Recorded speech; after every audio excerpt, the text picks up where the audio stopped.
जय हिंद दोस्तों, स्वागत है आपका विनर्स एकेडमी प्रयागराज में। मैं समीर शुक्ला आपके सामने एक नए वीडियो के साथ। और आज का वीडियो बहुत इंटरेस्टिंग होने वाला है, बहुत बेहतरीन है, बहुत जोरदार है, शानदार है, जबरदस्त है। तो आप वीडियो के साथ बने रहें और अंतिम तक देखें, जिससे आपको उसका पूरा यूज पता चले।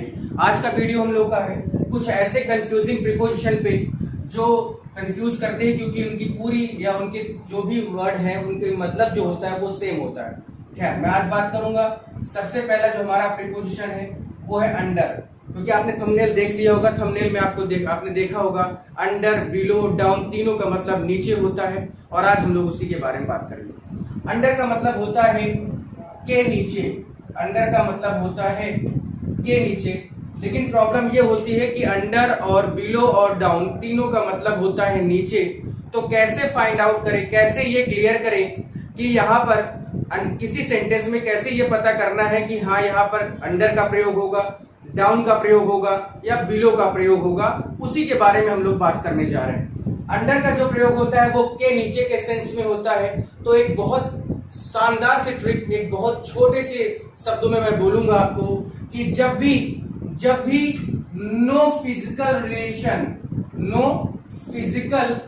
रिलेशन यानी जब भी नो फिजिकल रिलेशन या नो फिजिकल टच हो, यानी आपके सामने मैंने ट्रिक बता दी है कि जब भी नो फिजिकल टच की बात हो, यानी कोई चीज है किसी चीज के नीचे है लेकिन वो क्या नहीं हो रही है, टच नहीं हो रही है, या उसके जो बीच में है वो एक गैप बना हुआ है, तो जब ये कंडीशन आ जाएगी तो आपको हमेशा अंडर का प्रयोग करना है। इसके अलावा कुछ नहीं यूज करना है।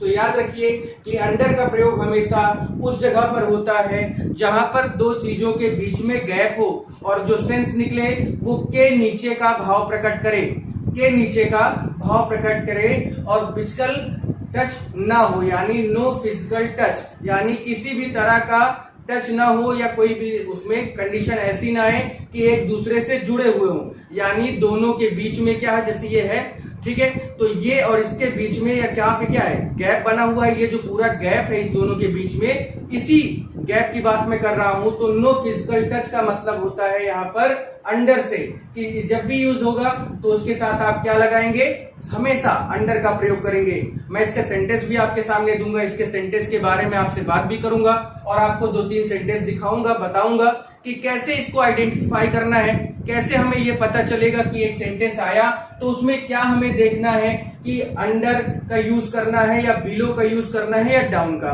तो पहली कंडीशन मैंने बता दी कि नो फिजिकल टच, यानी दोनों के बीच में अगर ऊपर नीचे हैं तो दोनों के बीच में गैप होना चाहिए, जुड़े हुए नहीं होने चाहिए। आपके सामने मैं सेंटेंस रख रहा हूं यहां पर, जैसे मैं पहला सेंटेंस आपके सामने दे रहा हूं।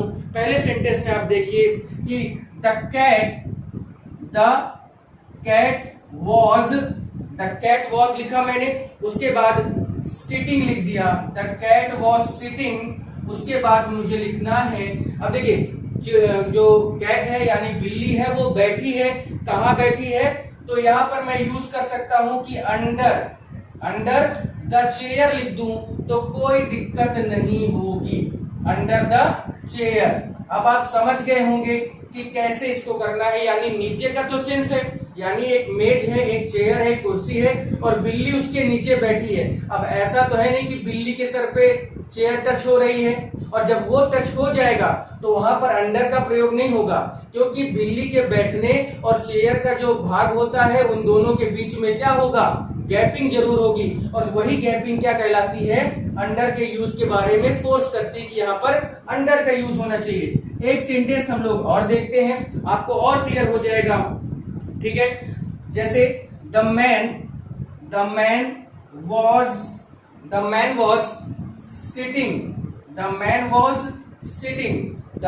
सिटिंग।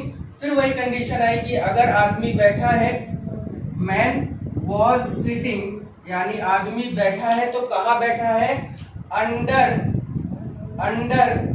द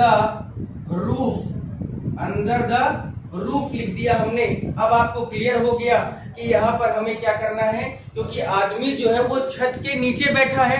अब ऐसा तो है नहीं कि छत उसके सर पे टच कर रही है। तो जब नो फिजिकल रिलेशन टच या दोनों के बीच में गैप की जब बात होगी तो आप क्या यूज करेंगे, अंडर का प्रयोग करेंगे।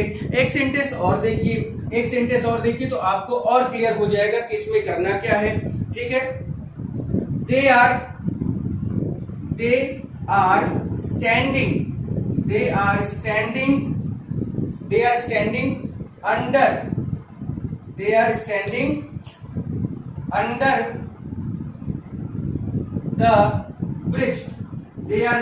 Under the bridge.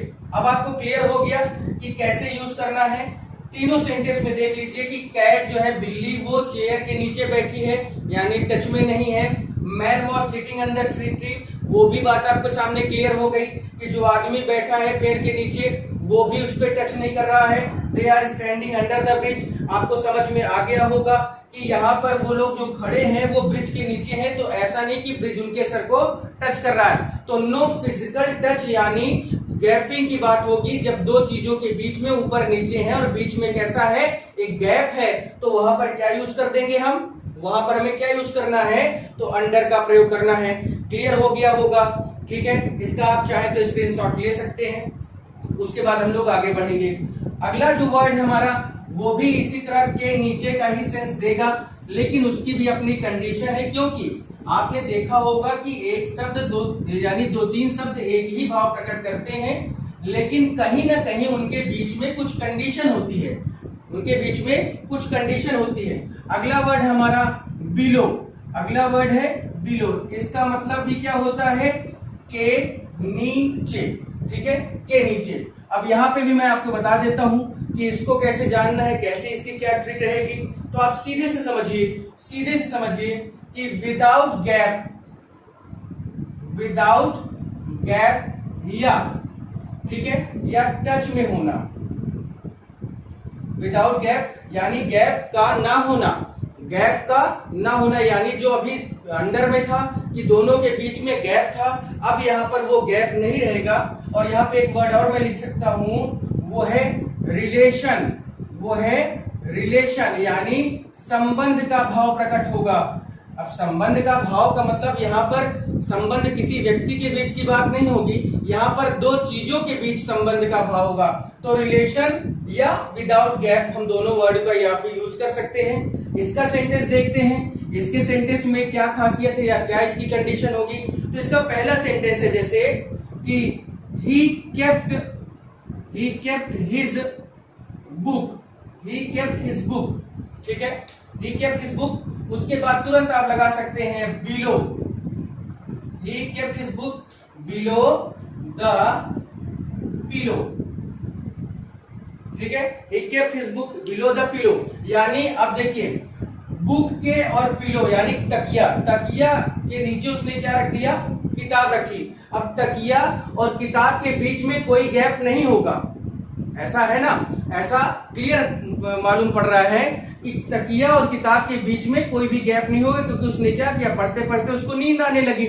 उसने क्या किया कि यार छोड़ो आज नहीं पढ़ेंगे, जाने दो, कल पढ़ लेंगे सुबह उठ के। और यही कंडीशन हमेशा थोड़ा सा पीछे लेके जाती है। तो हमेशा याद रखिए, क्योंकि आपने तकिया के नीचे किताब रखी, तकिया के नीचे आपने पैसा रख दिया, मोबाइल रख दिया, तो जब भी ये कंडीशन आएगी, क्योंकि वो टच में है ना, तकिया ऊपर है, मोबाइल नीचे है, तो वो क्या है, टच में है ना। तो विदाउट गैप हुआ, रिलेशन भी दिखा रहा है, दोनों एक दूसरे से क्या है, टच में है। तो जब ऐसी कंडीशन आएगी तो आप क्या यूज करेंगे, बिलो का यूज करेंगे। उसके बाद एक और सेंटेंस हम लोग देखते हैं और ज्यादा क्लियर हो जाएगा। ठीक है, और सेंटेंस देखते हैं। देखिए द क्ले मीन्स होता है मिट्टी, तो the clay below the tree, the clay below, ठीक है, और फिर उसके बाद लिखेंगे द ट्री, यानी पेड़ के नीचे क्या है, मिट्टी है। अब देखिए ऐसा तो है नहीं कि पेड़ लटका हुआ है, नीचे मिट्टी गैप हो रहा है, पेड़ लटका हुआ नहीं, यानी पेड़ का मिट्टी से कैसा है, सीधा संबंध है। जैसे उसकी जड़ें होती हैं तो वो उसी से रिलेटेड होती है, यानी उससे जुड़ी होती हैं। उसी तरह मिट्टी भी क्या है, जो पेड़ होता है उससे एकदम मिली हुई होती है, उसको एकदम कवर अप की होती है। तो जहां पर ये कंडीशन आए कि रिलेशन, अच्छा रिलेशन भी दिख रहा है क्योंकि वो पूरी तरह से एक दूसरे से जुड़े हुए हैं, विदाउट गैप भी है, क्योंकि ऐसा है नहीं कि हाँ पेड़ लटका हुआ है, नीचे मिट्टी है यानी उनके बीच में गैप है, ऐसा नहीं है। तो जब ये कंडीशन आएगी तो आप क्या यूज करेंगे, बिलो का प्रयोग करेंगे। एक और सेंटेंस देखते हैं, आपको जैसे पता है कि रीड द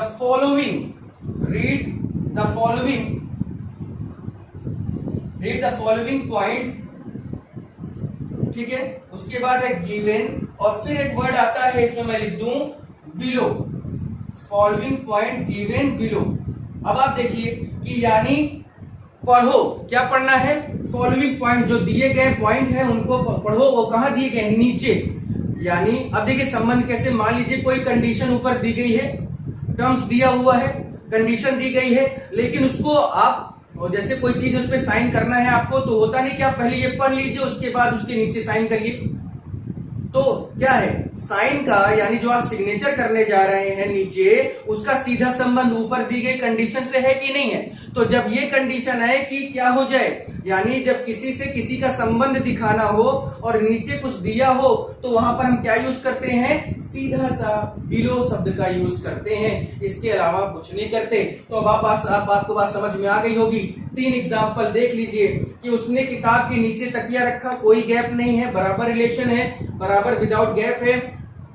पेड़ के नीचे मिट्टी है, जमी हुई है, तो वो भी क्या है, विदाउट गैप है, यानी उस पे भी दोनों में भी कोई गैप नहीं है। और लास्ट में यहाँ पे दिया है कि read the following point given below, यानी जो नीचे बिलो पॉइंट दिए गए हैं, यानी जो पॉइंट दिए गए हैं उसका सीधा संबंध ऊपर लिखी कंडीशन से है। तो ये आपके सामने मैंने बता दिया। आप चाहे तो इसका क्या कर सकते हैं, तुरंत इसका स्क्रीनशॉट लीजिए, उसके बाद में आगे बढ़ता हूं। और बहुत बढ़िया टॉपिक है, ये सारे टॉपिक ऐसे होते हैं जो बहुत कंफ्यूज करते हैं, लेकिन अब ये कंफ्यूज आपको नहीं करेंगे, ये आपको कंफ्यूज नहीं करने वाले हैं। तो इसके लिए आप हमेशा इस चीज को ध्यान में रखिए, याद रखिए। अब अगला नंबर आता है, वो है डाउन। अगला नंबर है डाउन का। डाउन का जो मतलब होता है, डाउन का जो अर्थ होता है वो भी होता है के नीचे, के नीचे। लेकिन इसकी एक मात्र ट्रिक कैसी है, इसकी जो ट्रिक होगी वो आपको फॉलो क्या करना है कि जब भी नीचे का सेंस होगा, लेकिन उसमें क्या होगी, उसमें कहीं ना कहीं एक गति का भाव होगा। गति यानी स्पीड का भाव प्रकट होगा, गति यानी स्पीड का भाव प्रकट होगा। तो आपको तुरंत समझ जाना है कि यहाँ पर नीचे के लिए क्या होगा, वो वहां पर डाउन का यूज होगा। एग्जाम्पल देखते हैं, एग्जाम्पल कैसे हैं इसके, ये देखा जाए। जैसे एग्जाम्पल है कि he was walking, और फिर उसके बाद नंबर आता है आपके उस प्रीपोजिशन का जो आपको यूज करना है। तो walking down, he was walking down the tree, he was walking down the tree। अब आप समझ गए कि वह पेड़ के नीचे चल रहा है, यानी वो रुका हुआ नहीं है, बैठा नहीं है, सोया नहीं है। ना तो वो रुका है, ना बैठा है, ना सोया है, वो क्या कर रहा है, गतिशील है, यानी वो मोशन में है, यानी वो स्पीड में है। जब भी गति, स्पीड, मोशन की बातें होंगी तो आपको क्या यूज करना है, डाउन का यूज करना है। एक और सेंटेंस देख लेते हैं जिससे आपको क्लियर हो जाए कि द बोट वॉज रनिंग। अब यहां पर फिर वही वर्ड आता है कि जो नाव है वो दौड़ रही है, लेकिन कहां दौड़ रही है, तो डाउन उसके बाद लिख दीजिए डाउन द ब्रिज। अब आप समझ गए होंगे कि क्या करना है कि यानी जो नदी, जो बोट है, जो जहाज है, नाव है, वो कहां पे दौड़ रही है, तो वो ब्रिज के नीचे, यानी गतिशील अवस्था में है, रुकी नहीं है, खड़ी नहीं है वो बोट, वो चल रही है, गतिमान अवस्था में है, गतिशील अवस्था में है। तो जब ये कंडीशन आएगी तब भी आपको इसी तरह रखना है, ठीक है। उसके बाद इसी तरह से और वर्ड में लिख दूं, एक और वर्ड लिख सकता हूं कि द ट्रेन वॉज रनिंग, और फिर मैं लिख दूं यहां पर रनिंग डाउन, यानी ट्रेन क्या है, वो दौड़ रही है, चल रही है। फिर यहां पर लिखा जा सकता है द ब्रिज लिख दीजिए, द फ्लाईओवर लिख दीजिए, वो आपकी इच्छा है। तो द ब्रिज, यहां पर आप समझ गए कि कैसे इस तरह के सेंटेंसेस को हमें फॉलो करना है, कैसे वो कंडीशन आएगी। तो अब आप समझ गए होंगे कि डाउन, अंडर और बिलो का यूज होता कहाँ है, तीनों की अपनी कंडीशन है, तीनों के अपने यूजेस हैं। ठीक है, आप समझ गए, आगे बढ़ता हूं मैं। तो ये तीन बहुत परेशान करते हैं लोगों को अक्सर, क्योंकि इस पे कंफ्यूजन होती है, क्योंकि तीनों का मतलब के नीचे का सेंस होता है। तो आपको ये चीज समझना है, ये चीज जानना है कि अंडर का यूज यानी गैप के साथ होगा, बिलो का यूज विदाउट गैप के साथ होगा, और डाउन का यूज गति यानी स्पीड के साथ होगा, मोशन के साथ होगा, गतिशील अवस्था के लिए होगा। नेक्स्ट नंबर हम लोग का आता है वो है एमंग, वो है एमंग। एमंग जो होता है इसका जो भाव निकलता है के बीच में, और आपको पता है कि बिटवीन और एमंग का भाव जो प्रकट होता है वो कैसा होता है। तो मैं यहां पर लिख दूं कि मोर देन 2%, यानी जब दो से अधिक लोगों की बातें होती हैं तो हम क्या यूज करते हैं, जब दो से अधिक लोगों की बातें होती हैं तो हम सीधा सीधा एक वर्ड यूज करते हैं, वो है अमंग। और किसका भाव प्रकट करने के लिए, के बीच में का भाव प्रकट करने के लिए। तो मोर देन 2% की बात होगी। अब देखिए करना क्या है हमें, अब देखिए हमें यहां पर करना क्या है, इसको कैसे यूज करना है, क्योंकि देखिए एमंग और एमंगस्ट दो ऐसे शब्द होते हैं जिनमें डिफरेंस क्रिएट करना बहुत प्रॉब्लम वाली बात है, माने बहुत दिक्कत होती है, लेकिन आज वो दिक्कत आपकी सॉल्व। तो एमंग माने के बीच में, और एमंग का यूज कहां होता है, मोर देन 2% यानी दो से अधिक के लिए, क्योंकि दो के लिए तो क्या आता है, दो के लिए क्या आता है, बिटवीन आता है। अब जैसे इसमें मैं कंडीशन बताता हूं, एक और मैं लिख दूं पहले नीचे थोड़ा सा कि अमंगस्ट, तब आपको मैं दोनों में अंतर बताऊंगा। अमंगस्ट मतलब भी होता है के बीच में, अमंगस्ट का मतलब भी क्या होता है, के बीच में। ये भी कहां यूज होता है, मोर देन 2 के सेंस में होता है, ये भी मोर देन 2 के सेंस में होता है। अब दोनों में अंतर क्या है, तो एक बहुत नॉर्मल सा अंतर मैं बोलने जा रहा हूं, उसको याद रख लीजिएगा, कभी भूलिए नहीं, हमेशा आपको फायदा देगा ये। वो कॉन्सोनेंट मैं लिख रहा हूं, ध्यान दीजिएगा, इसको अच्छे से पढ़िए, ठीक है। Consonant,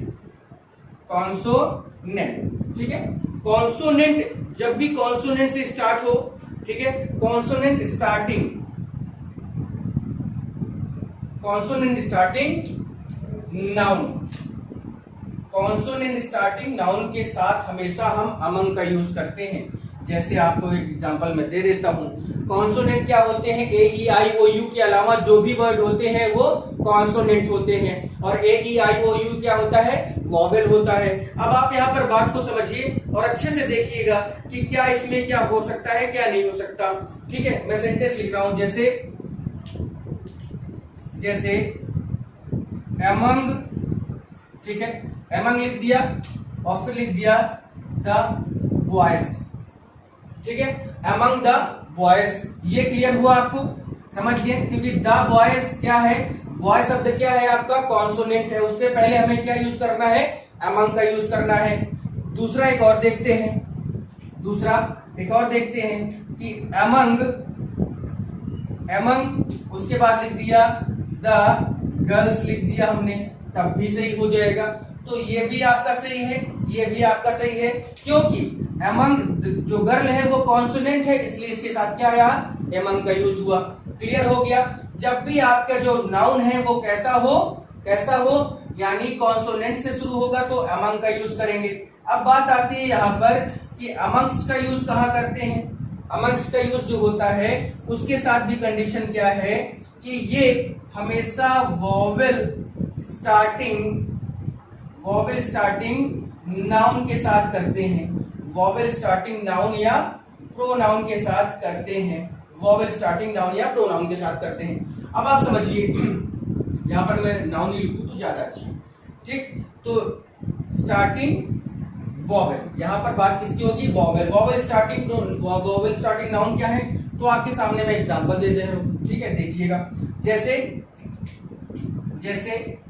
among us, US, you से शुरू हुआ है अस, तो यहां पर क्या होना चाहिए, इसके साथ अमंग्स्ट होता है, ठीक है, यहां पर क्या हो जाएगा, अमंग्स्ट हो जाएगा, ठीक। तो अमंग्स्ट हो गया और उसके बाद हमने लिख दिया, यहां पर हमने लिखा अस लिखा। एक और देखिए, जैसे और एक वर्ड आ सकता है कि अमंग या अमंग्स्ट, ST amongst हो गया, amongst हो गया, और उसके बाद हमने लिख दिया amongst our brother लिख दिया।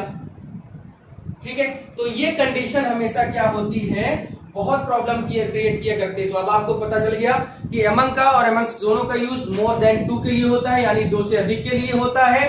फर्क क्या है कि among का यूज हमेशा कॉन्सोनेंट स्टार्टिंग नाउन के साथ होता है, यानी कॉन्सोनेंट स्टार्टिंग नाउन ये आपके सामने लिखे हुए हैं, उनके पहले among का यूज हमने किया। उसके बाद आता है नंबर कि amongst का यूज कहां करते हैं, इसका यूज भी मोर देन 2 के लिए होता है, और इसको जो यूज करेंगे हम कैसे यूज करेंगे, तो आपको पता है कि वॉवेल स्टार्टिंग नाउन के साथ हम amongst का यूज करते हैं। जैसे amongst us आपके सामने लिखा है मैंने सीधा सा, अब आप चाहे तो इसको पढ़ सकते हैं, क्लियर कर सकते हैं। ठीक है, आराम से इसको पढ़िए, कोई दिक्कत नहीं होगी। ठीक है, और आपके सामने अवर भी, ओ भी, यहाँ पे यू है, दोनों के साथ ST यानी amongst का यूज होगा। तो आई होप कि आपको ये वीडियो अच्छा लगेगा, पूरा देखिएगा, जिससे आपको सारी चीजें क्लियर हो जाए। और इसी तरह के बेहतरीन वीडियो के साथ मैं कल फिर आऊंगा, एक नए टॉपिक, एक नए ट्रिक, एक नए ऊर्जा एनर्जी के साथ। तो आप भी इस चैनल पे बने रहें। अगर आपको ये वीडियो पसंद आता है तो, क्योंकि नोटिफिकेशन मिलनी चाहिए, तो प्लीज आप सब्सक्राइब करें, बेल आइकन को भी प्रेस करें, जिससे आपके पास कोई भी वीडियो मैं अपलोड करता हूं या आऊं तो सबसे पहले नोटिफिकेशन आपको मिले। तो प्लीज बने रहें इस चैनल पे, लाइक करें, शेयर करें, सब्सक्राइब करें। जय हिंद, जय भारत।